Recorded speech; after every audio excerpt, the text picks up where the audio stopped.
All right. Well, so I guess, Aaron, from you, any evaluation updates or things you've been up to or stuff coming up you want to share? Yeah, I finished going through all the evaluation for the conference.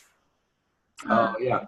and so I think we sent all of that out to presenters because we gave them like presenter feedback this week from the conference. It was pretty much everyone liked the conference. I think they felt like they were better prepared to be a trusted adult following the conference. And just there was a lot of feedback that they wished that it covered all substances and not just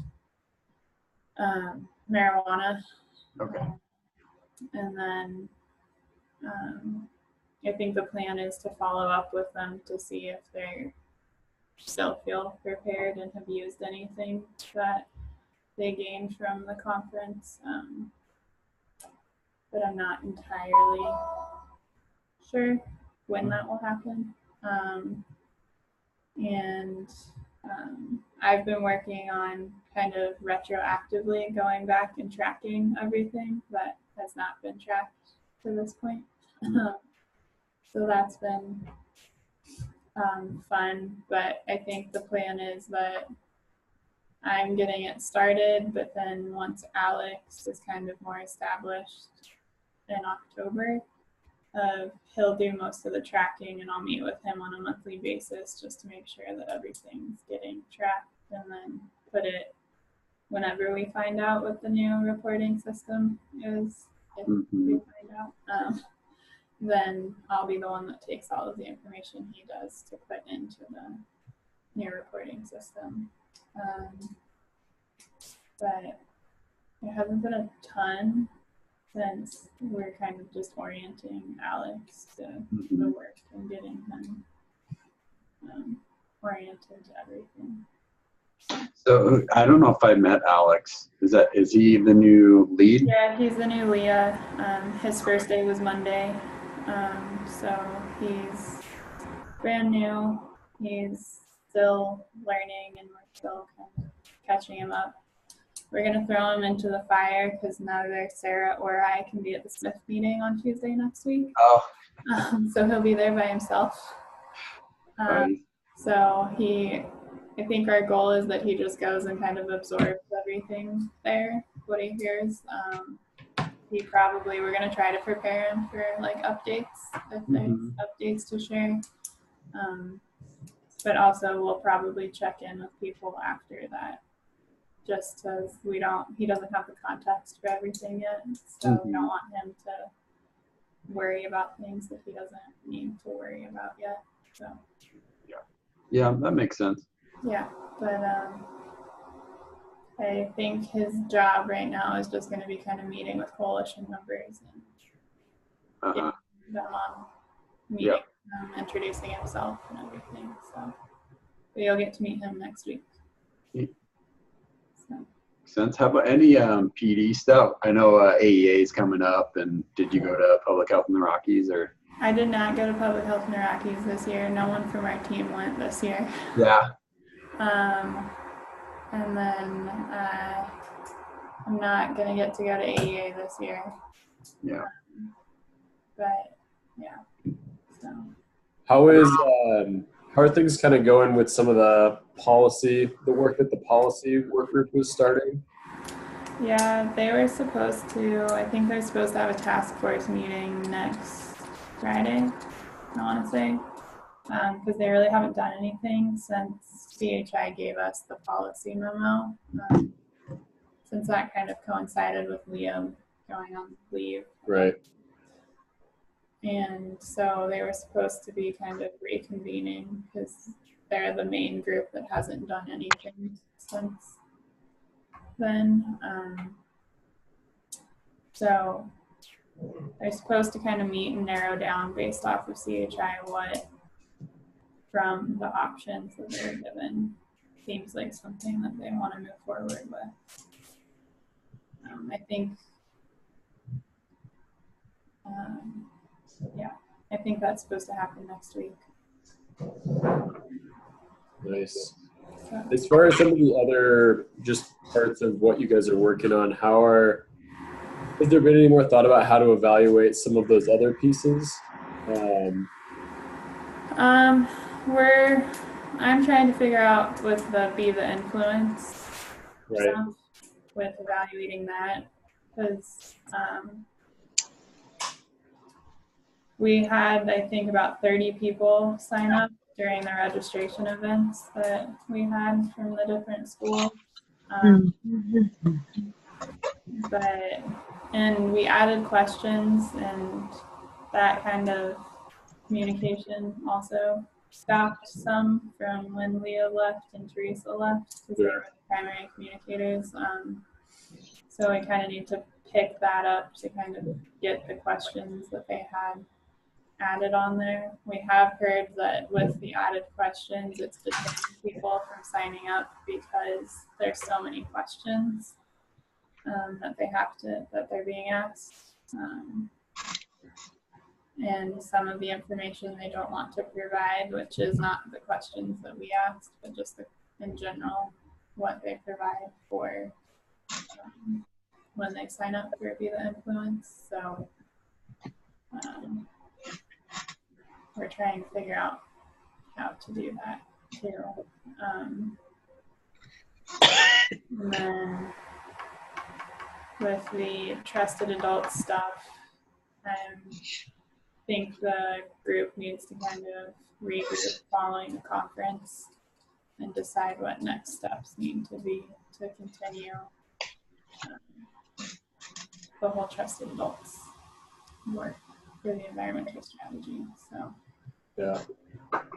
And I know one of the things that we're hoping to touch on at the upcoming site visits is just sort of an idea of what, where everyone's at with their evaluation plans. Really thinking about what data can be collected in this last year of the grant to just to be able to show the successes and the progress that different groups are making, so that can be used towards sustainability and things like that. So that's certainly one of the things we'll hope to talk through at the site visit. Okay. And then, there obviously will be whatever reporting comes out of SAMHSA, but that's to be determined at this point. Right. Yeah. And I know that with Be the Influence, the one indicator was have your parents talk with you. And so since that's gone now, right, coming up with a different indicator. Right. So. Yeah. Cool. Yep. Hi, Lynn. Hello. Hi. We're just kind of sharing updates, anything that's going on or you want to share with the group. Well, we are preparing for the Learning Summit in the end of October. And one of the other things that we will definitely share is the data from the HKCS. And we have received some of the crosstabs that we requested with Elizabeth Meyer, I think. So I find them very helpful. It provides evidence to things that we already know. And I actually put some summary that is easy to read for us.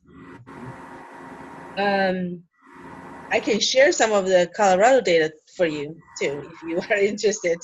I put some together, but I haven't put everything together yet. I have something for smoking, for electronic vaping, for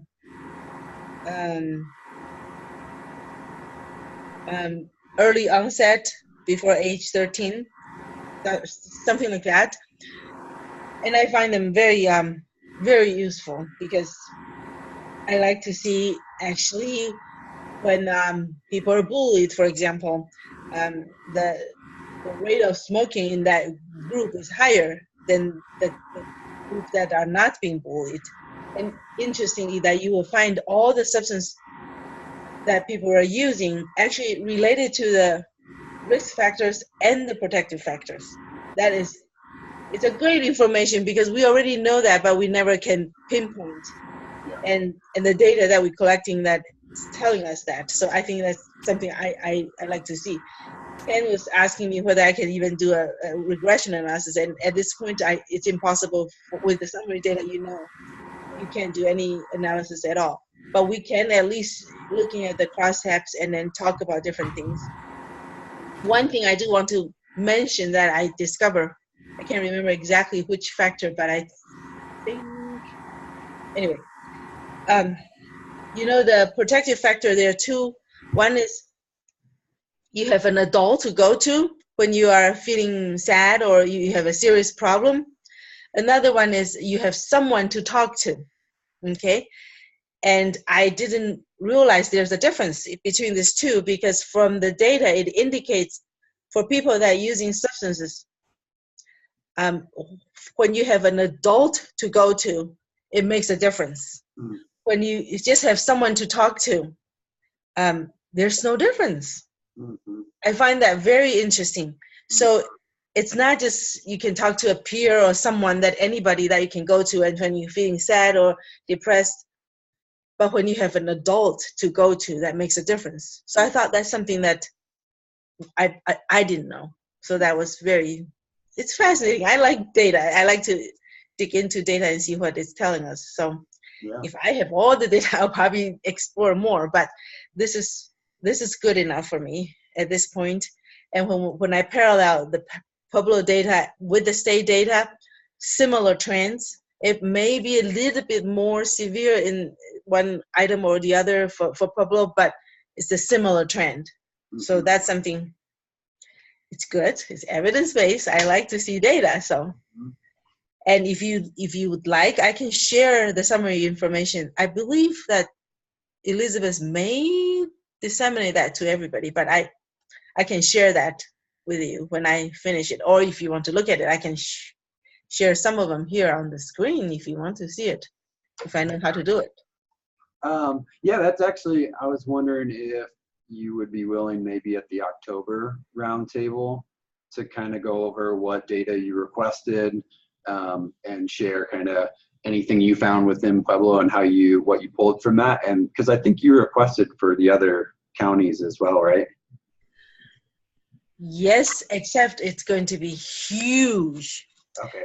So they gave me state and Pueblo. I said, please at least just run the same thing that you run for state for Pueblo. Okay. Because if you're going to do by each region, that will be, that many more times of data. They can, however, select one region and run for it and select another region and run. And we can always put all the tables together. If all the regions want, they already have the formula written or the program written. You can just, select your region and you can get it. And I would encourage other people to go request the same thing so it doesn't look like I am just asking for too much. Yeah, that sounds good. So maybe you could, are you willing to share them on the next roundtable? Sure. Okay. Sure, I will be happy to. I will see what I find. Again, most of them we already have hunch and we are already working towards it. So it's just good support. But for the one that I just talked about, the two protective factors, something like that we didn't know, we can also, find it very useful. Yeah. Okay. Yeah, that would be good. And then maybe others get a chance to hear what you requested, kind of what you found and then see if they would be interested in requesting the same or some of it or, and we can share with those who aren't on the roundtable as well, some of the summaries that you put together. Yeah, and for me, I think it's only also just descriptive too, because we only do like 2 by 2. I mean, very simple crosstab. Yeah. Okay. So for me, that would be just part of my descriptive data, not even analysis. Right. But that's good enough. Yeah. Okay. Jeff, any updates from you? I know you went to the Health Communications Conference in Atlanta. Yeah, I did. It was a good conference. I don't know, specifically what I could share out right now. I think I could put something together that talks a little bit about some of the, there's some good reminders in terms of like messaging and how to think about your audience and things like that before you're disseminating anything. And also just, some links to some CDC materials that I think could be helpful to the coalitions. But off the top of my head, I don't have any kind of just quick takeaways, but I could put something together for a future roundtable. Okay.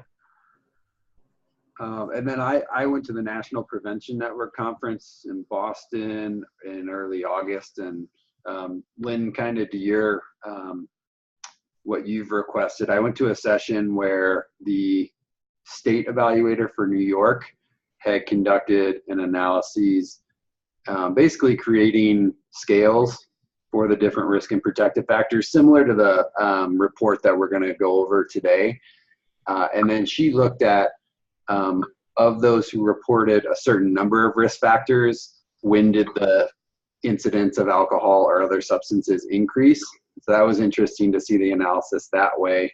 And then she also was able to look at by gender, race, ethnicity, and then I think she did geographic location as well to see how there were differences in prevalence of risk factors and how that affected use. So that was kind of good inspiration in thinking how I know that CDPHE does some analysis by substance on some of those demographics, but maybe how we can dig in a little deeper from our end with some of the data. So I think that's very good, because for this amount of information we collected, we actually have more knowledge that it's within the data that we didn't ask. We didn't try to even discover. They are already telling us more than how much they use, and for a prevention effort, we definitely want to know more for us to be more effective.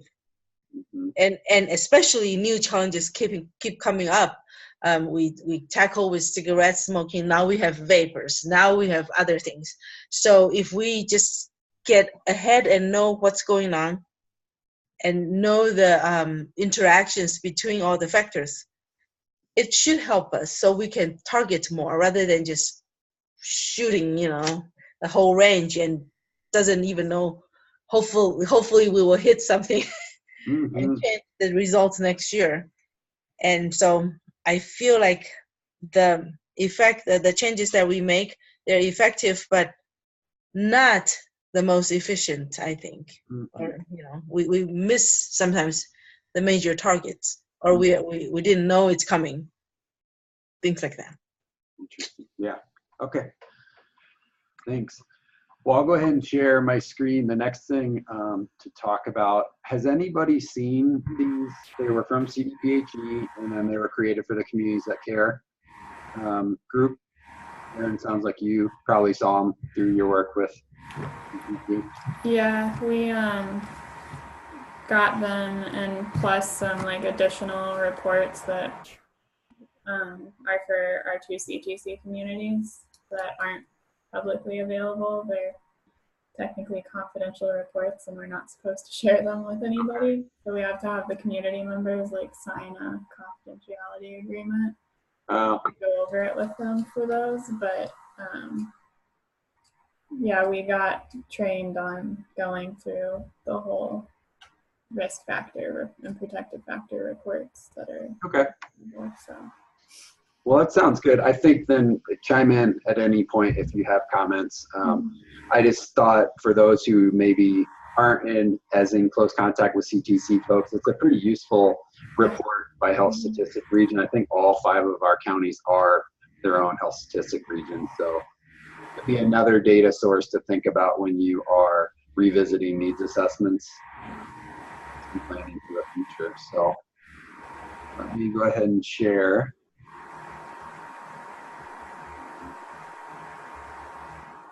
Did that come up on your screen? Yes. Okay, perfect. So yeah, like I mentioned, this was, sponsored by CDPHE, and it was really developed for the CTC community around the state. And the notion with this was to put together a report that created scales from the various individual items on HKCS that the scales represented different risk and protective factors. And then to compare the scores for those at the HSR level to the state level, as well as a national comparison through a, what do they call it? Sorry, I'm blanking on the name of it, the Bach-Harrison, was it a scale?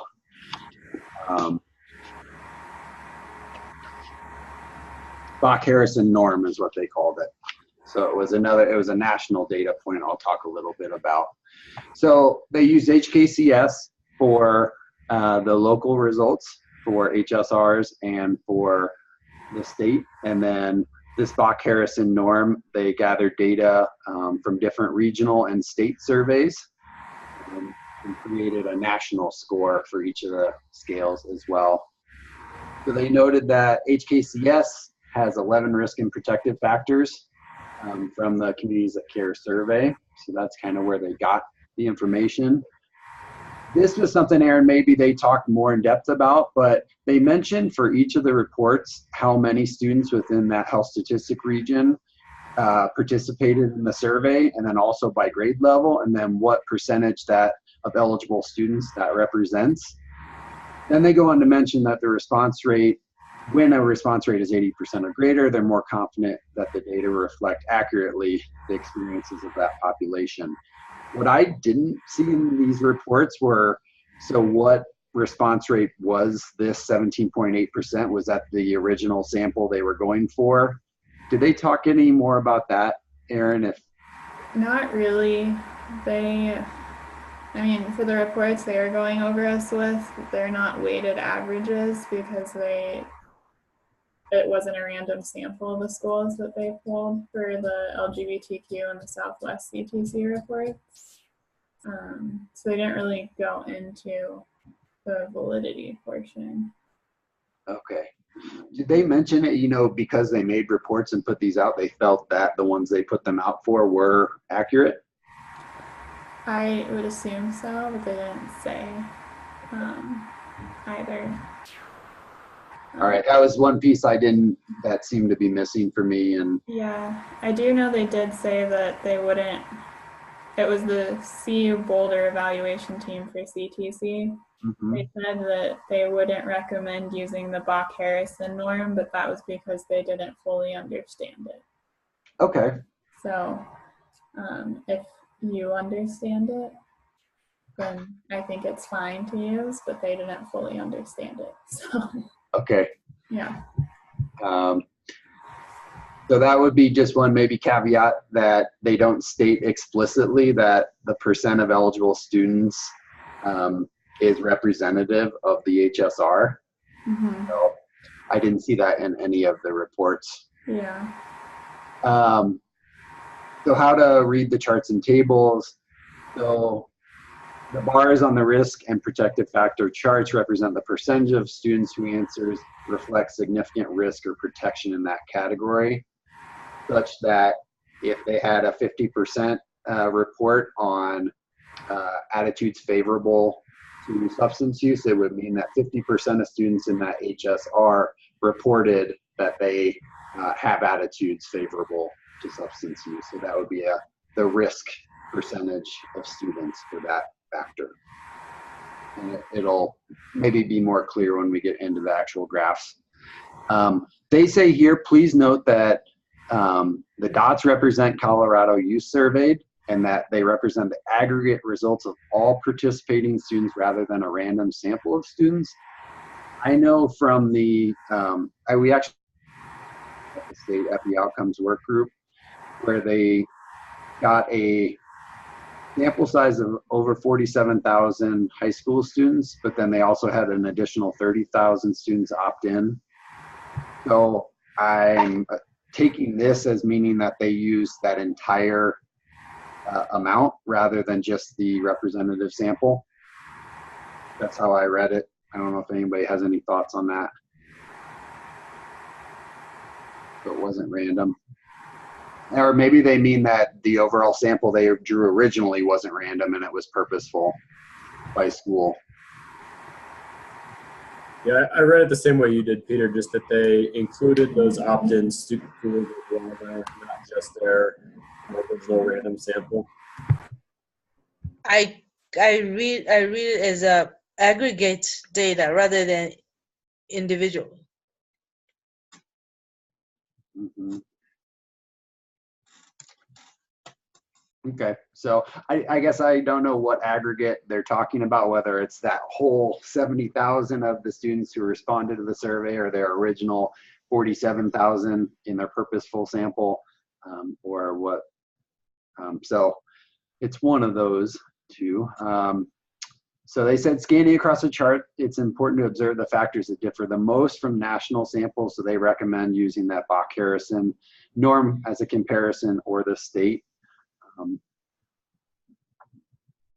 They also mentioned in the demographic section, please note the distribution of participants in all grades for whatever health statistic region the report's for, and keep in mind when comparing local data to state data. So I'm just gonna zoom in real quick, and as an example, I saw in this region, if you look across at grades 9, 10, 11, and 12 for the health statistic region, you can see that for region number 2, they had almost 26% represented from 9th grade. Statewide, that's 29%. And then for 12th grade, 23%, whereas the state representative percentage was 20. So this region, health statistic region 2, is a little bit overrepresented for the 12th grade versus the 9th grade. So we know with substance use, it tends to increase from grades 9 up through 12.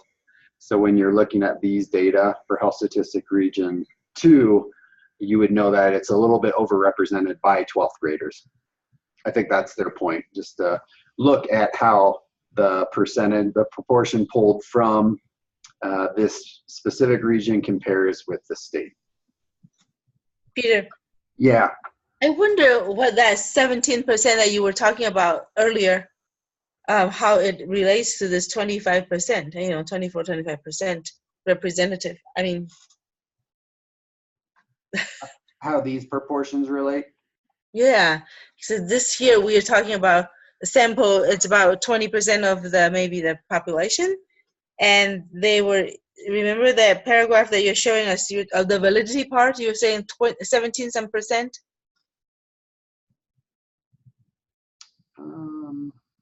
17 some percent. I don't know if I, on the under the validity. Oh, here? Here, yes. Oh, yeah, Yeah, it's hard to know. There's not quite enough information here to let us know if, was this 17.8% the original intended target for Healthy Kids Colorado survey for that statistics region? You know what I mean? So maybe that was their threshold for a representative sample from this region. I don't know. Does anybody know what their original kind of per health statistic region percentage of the eligible student sample would be? So you think they're talking about two different populations? Here you're talking about something else, and then from the sample, the table, it shows about 25%. I think this 17.8% is a sample of the total number of eligible students in Health Statistic Region 2. And then down here, these numbers, this is 100% of that 17.8%. And then here's the breakdown within that sample of where those students. Oh. I see. Okay. No, sorry. Yeah. So you're just talking about each grade of the whole sample. Yeah. And okay. then their here. I see it now. They're the overall state average when you're making any comparisons. Yes, I see it now. Yes. Thank you. Sorry. Yeah, no worries. Yeah, it was, I had to read it a couple times just to get a sense of what exactly they're talking about in this report. So, I don't know if you all have used this with your coalitions, but I know for PFS that we didn't necessarily have a table like this, but I have found it really useful. It's from CTC. And so it shows, you know, the different levels of the socioecologic model, the different risk and protective factors. I think these are all risk on this side, and then the behavior and health outcomes that are associated with those factors. So you see for low neighborhood attachment, you're more likely to have substance abuse, delinquency, and violence as negative health outcomes. So I think this is good, just general coalition education if folks haven't seen that, or a good reminder of why you target these risk and protective factors in order to address these behavioral and health outcomes. So here, Aaron, feel free to jump in here as well. So they also talked about cut points. And they basically wanted to understand, divide for each scale, they wanted to divide students into two groups. One group that was more at risk and one that was less at risk. But also for the protective factors, they wanted to divide them in those who had less protection versus those who had more protection. So they had to decide how they would cut each of the different scales. And they didn't talk about this. Aaron, tell me if this is my thinking on how they did this, that for a given item, they had to decide within that the responses from strongly disagree to strongly agree. I think, you know, for perception of something being wrong, it goes from very wrong to not at all wrong. So they basically took the lower ends of that specific number of responses. So like using a substance like marijuana is not at all wrong, or maybe a little bit wrong. And if a student responded with either of those, for that item, they were at risk. And then for the scale, they included not only that item, but another 4 items that would contribute to that overall scale for perceptions on substance use. And so they basically had to decide, for someone who reported a risk for an item, how many items within that scale would they have to report risk on to then be at risk for that overall scale? Did they explain it like that, or? Yeah, that's my understanding of what they did. So that's not super clear, but Okay. yeah. The way they explained it here was that they did determine a cut point for each risk and protective factor scale that divided the students into 2 groups. And up here they talk about, they used academic grades, different substance use. So for example, more at-risk groups had regular use, less at-risk group had no substance use, or only a few occasions, and then antisocial behaviors. So I think these are just examples of what they might have considered to get at dividing their respondents into 2 groups. And then they had to go through and do that for each item for the data, as well as compile that into a scale. There's not a ton of information here on specifically how they did that for like one scale.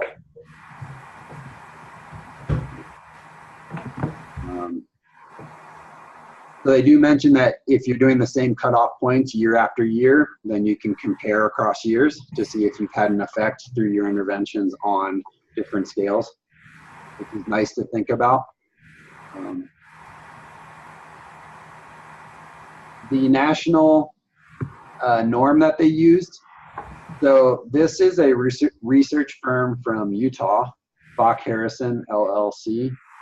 They took survey results from 8 statewide surveys and 5 large regional surveys, representing about 460,000 students, and then they weighted them by state and regional proportion to the population. I don't know that they did any weighting by race, ethnicity, by grade level, or any of that, so I don't have that much information about truly how representative this is, other than they say it's by population.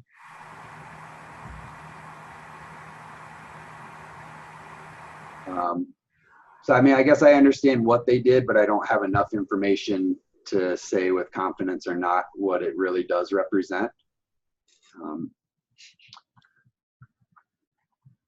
Within the report, you see they divided the risk factors kind of into 4 different of those socioecologic levels.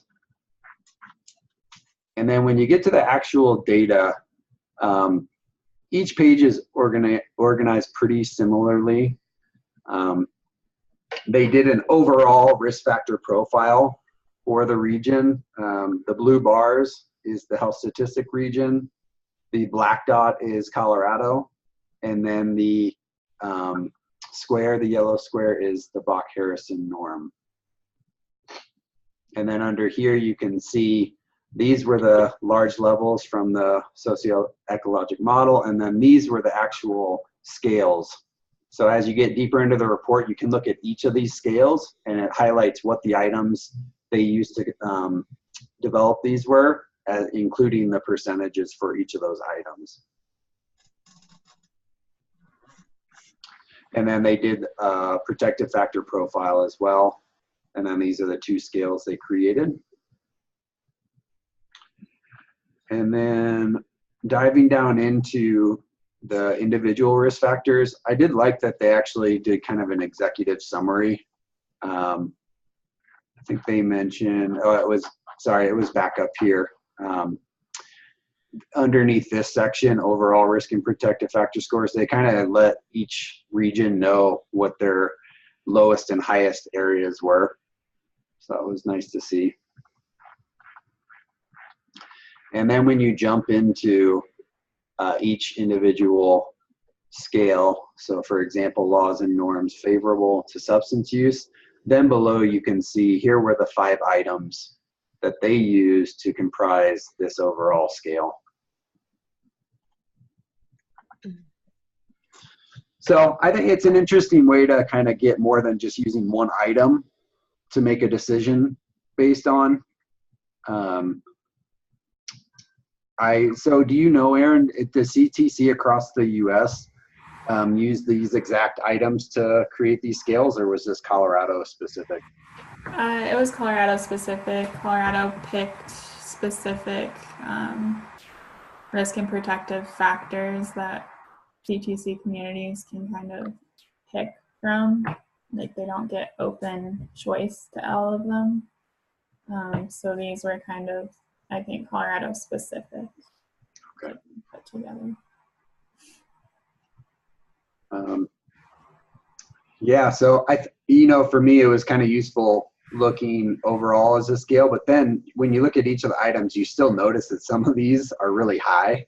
And so the overall average definitely was pulled lower by some of these different items, but you might note that it's a little concerning that kids aren't worried about getting caught for alcohol or marijuana. Really, a majority of kids aren't. So within that one scale, those 2 items might still be of concern. I also like that they have by grade level, so you get a sense of maybe when in a youth development you would have an intervention or target it. Aaron, did you know, so some of these I noticed that for the averages, like for this for example, parental attitudes favorable towards substance use, here they have 2 items that they use to comprise the scale, but these percentages are way lower than what they report as the average. Did they explain why that is? They didn't. Yeah, I've been questioning that since because they originally created like this tool before these reports came out that was essentially the same thing. And it was the same way, and I didn't really understand, and they didn't explain well why it was higher. Okay. Yeah, it makes me wonder, definitely kind of we need an explanation of that to then really understand how these other ones were developed, because if they were calculated in some other way, it made it seem like it was an average across these. But. Yeah, they've never really explained exactly how they calculate it. It in theory should be an average, but I also know that there's been some mistakes in a lot of the reports, so that could be a mistake. Okay. Like in a lot of the demographic sections, they were wrong. So. I mean, I guess I could see them not averaging percents and using raw numbers. Yeah. And take as an overall proportion, but you'd think it'd be closer. That actually might be an explanation. Yeah. I'd be curious to ask them for sure. All right, well, so you can kind of get the gist of what they did in this report, and there are reports for all the health statistic regions that you can take a look at. Does anybody have any questions or comments?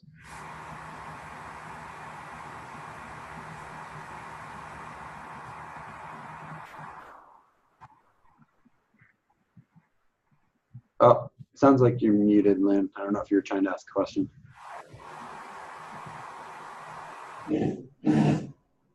I have a question. And under each category, there are items, and you're questioning about what is that heading. The heading also has statistics associated with it. Yeah. And that is where we don't understand what it is, huh? I don't understand how they calculated. Okay. Yeah, it doesn't make sense. Yeah. They used the data from these individual items to create this scale at this percent. And they're saying that for this region, 51.2% of students reported favorable attitudes towards substance use. They have this risk factor.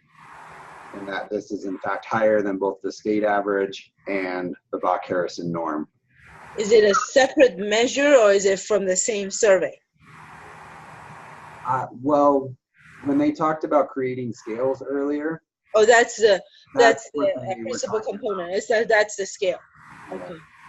So each of these at the heading, this is the scale title. And then at the top of each table, you see the same name and then what they calculated for it.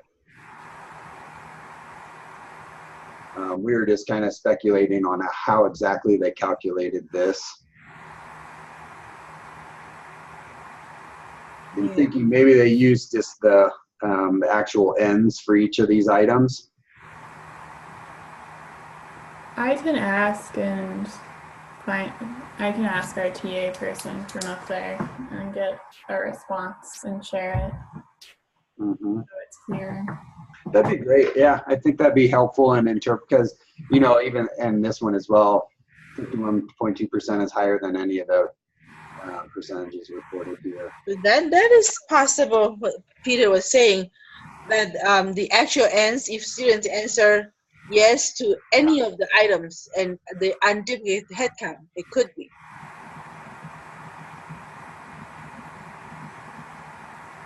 Yeah, it would be useful to know, I think. So, and then let's see, they also have not only the risk and protective factors, but then they put the behaviors and outcomes in these tables. So you can see for alcohol, they have all the items related to that: tobacco, marijuana, prescription drugs, other drugs, and then they put it in the same type of table so that you get to see in comparison to the state. So they did a lot of work actually on compiling all of these different regional data to compare to the state.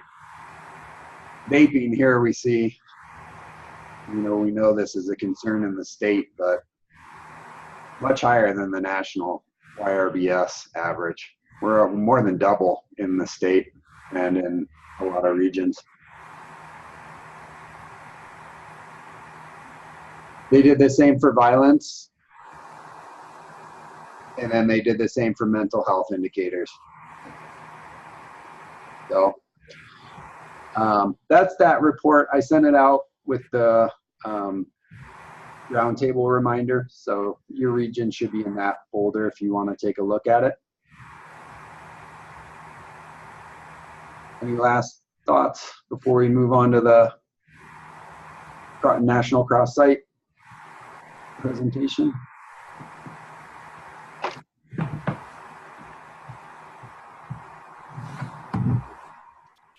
Um, um, I think there's just like HKCS, there's more information that could be discovered, and it's just right now they're just presenting the first layer of data. Mhm.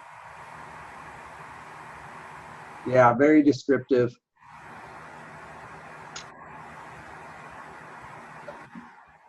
But it's, good to compare. Mhm. Yeah, I wonder if, one of the challenges with knowing what next layers of analysis to do, there's so many directions you could go in. Mm-hmm. And I'm guessing at the state level, they have a limited capacity to do those analyses. I think that, and then the issue with at the county level often will be not enough data to actually run analyses. So it's a little bit of a tough situation to be able to dig really deep. If they would give it to like academic institution like you guys, you can do more.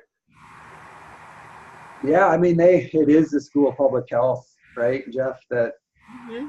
manages. So it is actually already in the university. I wonder how much of it is time limit for them. Yeah, I think it's just one of those things. I mean, I think that's why they structure it where, they wait for requests to do certain things, because, you could spend all day, every day for a lot of people finding different ways to look at the data, but it ultimately kind of comes down to the specific question somebody has. But yeah, it is within the School of Public Health out on the Anschutz Medical Campus that has the contract to facilitate HKCS. Yeah. So they collect the data and do the analyses.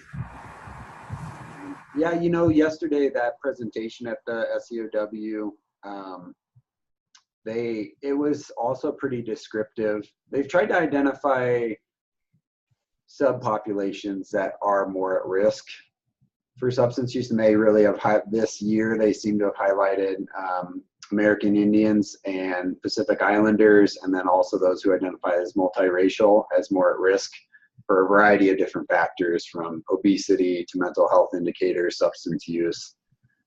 But I think, Lynn, to your point, that's kind of, once again, scratching at a little bit of a surface.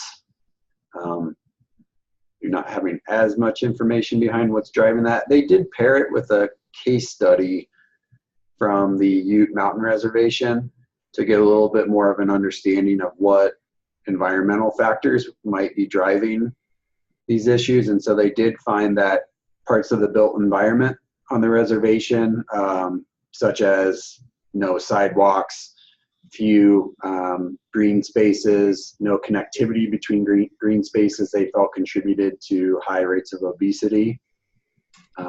Jeff, do you recall what else they mentioned?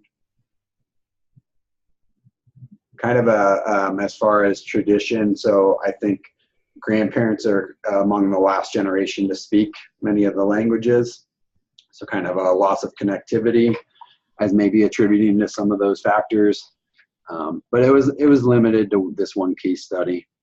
Yeah, it was a case. Yeah, so it was a case study, just really trying to provide more context to some of the data and really trying to dig into the why a little bit. And yeah, I think Peter captured it well. A lot of it was looking at the built environment, culture, cultural norms, connectivity to the culture, and just various kind of lack of infrastructure, things like that could contribute to some of these different. I think for that one, they're specifically looking at obesity, but some of the other issues.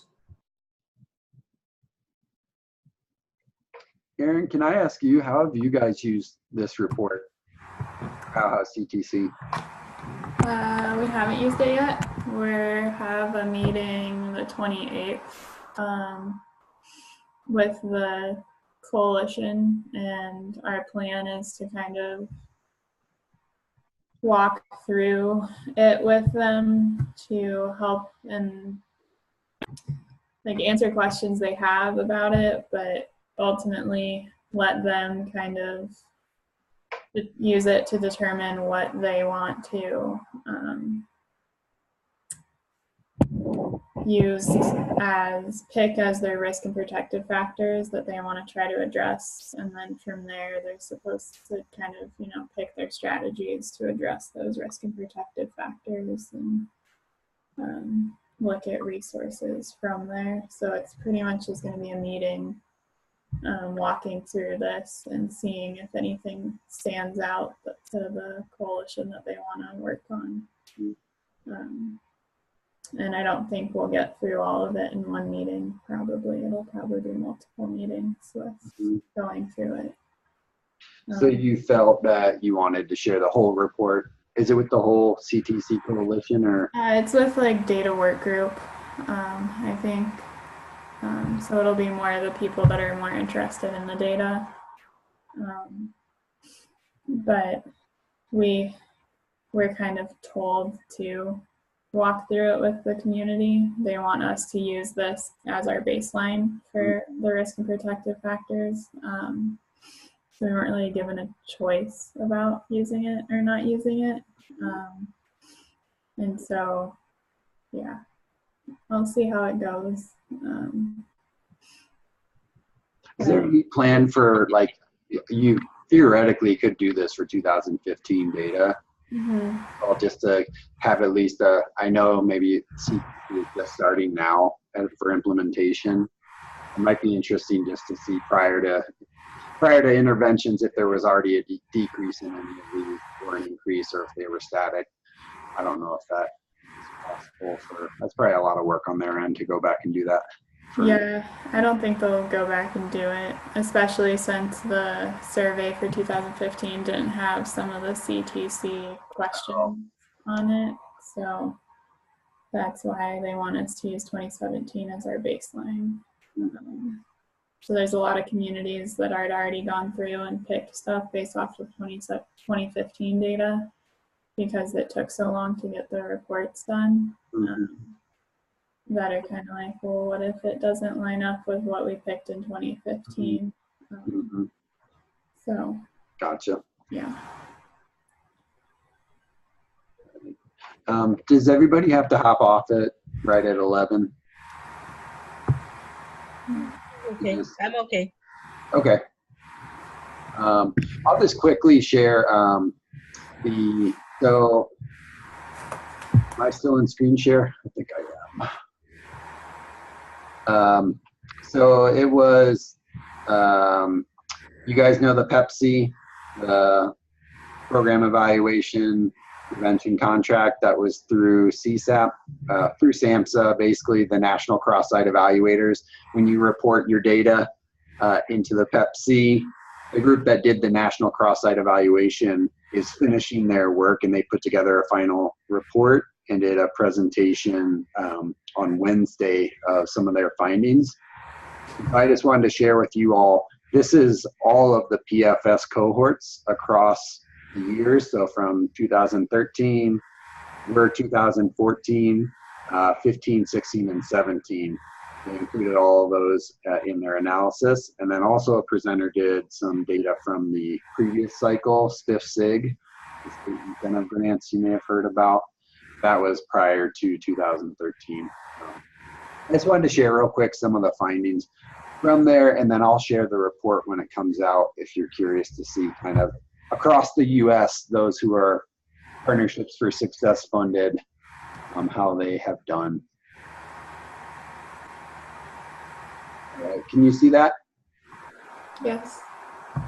So like I said, this was Partnerships for Success cohorts across several different years. This is a breakdown of the complete number of intervention activities across the United States and different tribal and territorial areas as well. I think they included Puerto Rico and Alaska and Hawaii.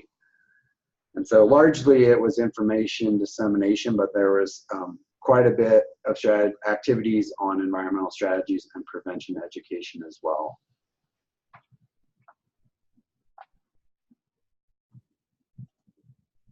when you break it down, so they, we got lucky in Colorado to have marijuana as well, but most of the other states only focused on alcohol and prescription drug misuse. So this shows by intervention type, what % of those interventions targeted these different substances or both together. So, it looks like for prevention education, a lot of them were either just alcohol specific or were general enough to target both substances, and probably were really life skills curriculum.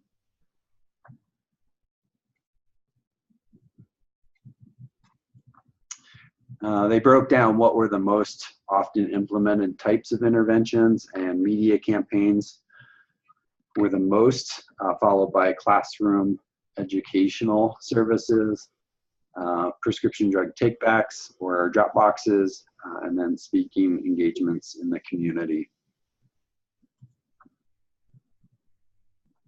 So I'm guessing all these others are little 1%, 2%, and 3% of random things. I thought this was interesting. They talked about how many of the interventions were evidence-based.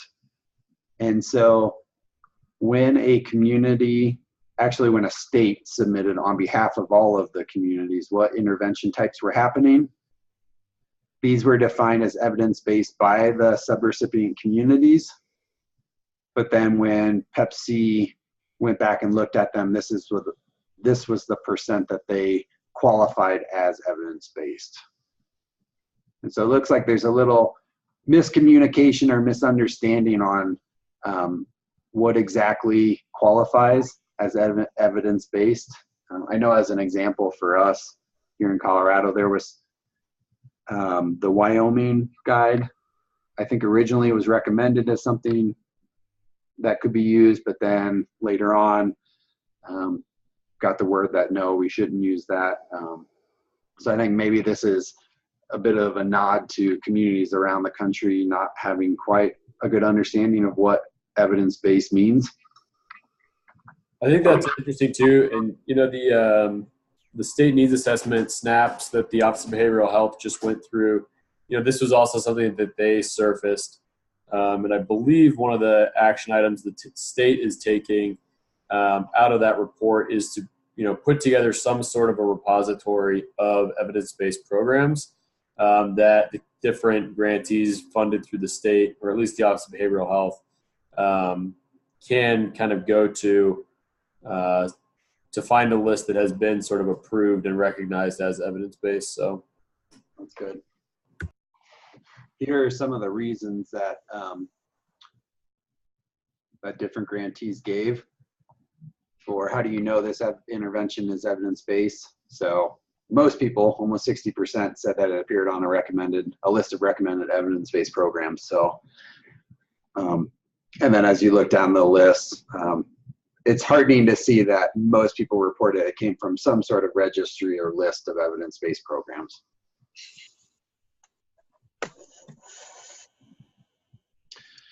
All right, jumping into over the entirety of Partnerships for Success, they, counting up just numbers, believe they have reached 55,416,991 individuals. They recognize that for any given strategy type, multiple individuals might have been reached more than once, so there's probably duplication in this number. But they felt like this was an overestimate for sure, but still pretty positive with how many people they've reached across the years that they've been providing this grant money. And then they had a couple of slides. These were at the state level. So when you see grantee, it's the states that receive the funding. They show that for past 30-day use of alcohol, that prior to PFS funding, it was already on a downward trend for the US. But then once funding for PFS began, that PFS communities showed a more steep decline in past 30-day use of alcohol. And here are some of the takeaways that she shared.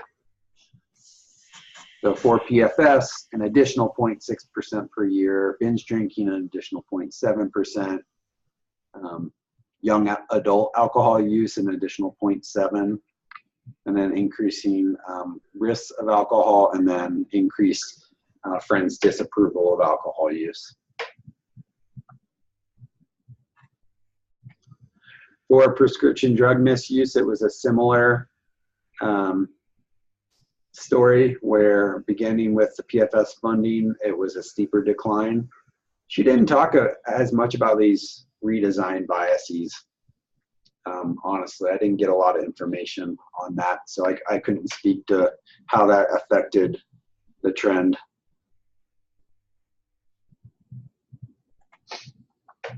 And then specifically for community outcomes, they did note that there was overall a steeper decline after PFS communities implemented their interventions. And then they had some data on poisoning. I know that we've looked at the poisoning data ourselves, and they use that across the US. And they found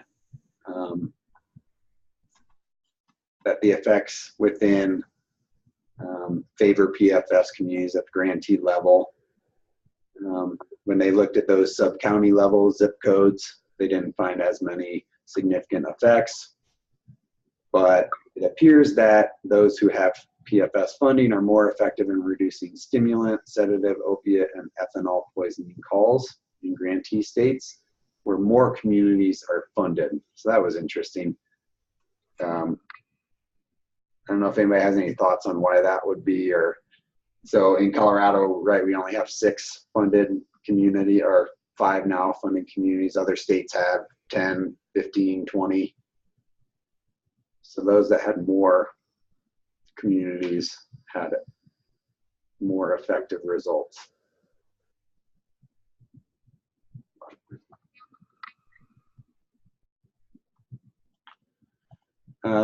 And then they showed some information around just community capacity.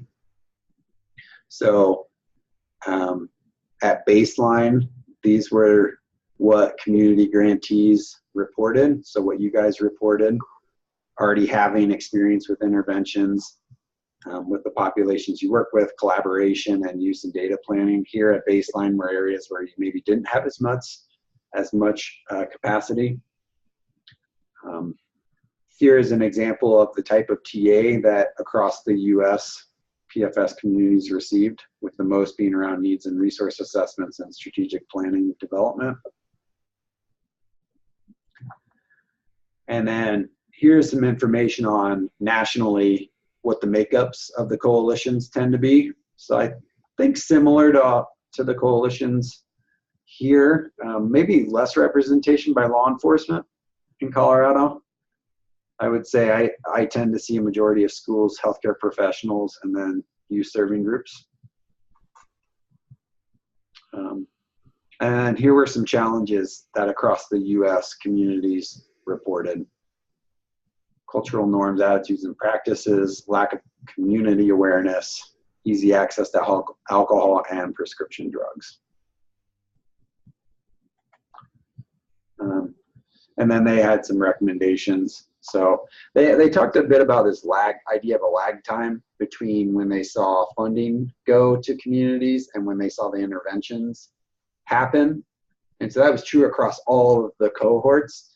And somebody brought up a good point that the SPIF, by design, you spend a good amount of time on needs assessment, capacity building, and planning before you get to your intervention. So I think that explains some of that. But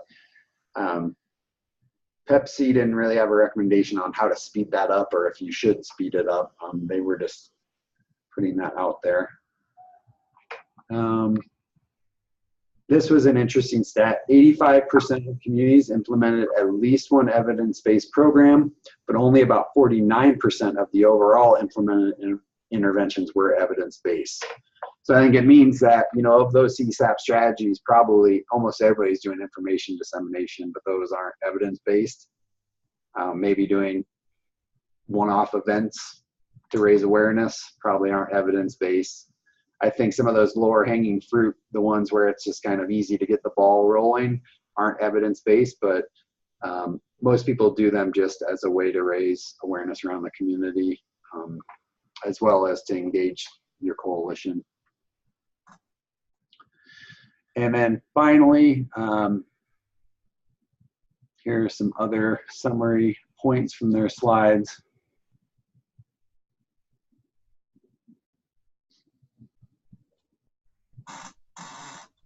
So, yeah, interesting to hear and see. I know we kind of in our own world in Colorado, so nice to know that there are so many other communities around the U.S. working on the exact same type of projects as we are.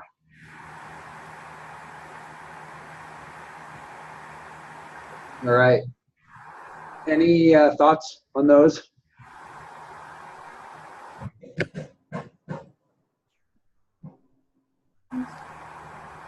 I will share the final report when we get that. And they did a state profile as well that is supposed to be available. So I'll be curious to see that. Nice. All right. Thanks everybody for staying on a little bit late. Any last comments before we hop off the call? Well, I appreciate sharing of data. I always like information, data, and I feel like it's more solid. However, it's still a small part of all the effort. Mm-hmm. Yeah, absolutely. Lynn, isn't today the Youth Day in Pueblo? The Moon Festival? The big event for all of the youth to get together. Is it today? You mean the Harvest Moon, the Moon Festival? Oh, it was something Cheryl sent out. It was a big event for like. The fundraising for the Pueblo Symphony. Yeah, that's at Cheryl's house. She volunteered her place, and that was last Saturday. So it's over. But if you're talking about culture, we have the Moon Festival Monday. That will be the full moon. And, it's usually close to the harvest moon. So that's the day that the Chinese get together and eat their moon cakes. Oh, yeah. Yep. Cool. All right. Well, I guess I'll see some of you in Larimer. Aaron, I won't see you, but Right. Lynn, will you be up there? Yeah, we will. Yep. Sounds good. Well, drive safe. Aaron, have a good weekend. Thanks, you too. Thank you. Thanks for organizing, Peter. Have a great weekend, everyone. Yeah, you too. Goodbye. Bye.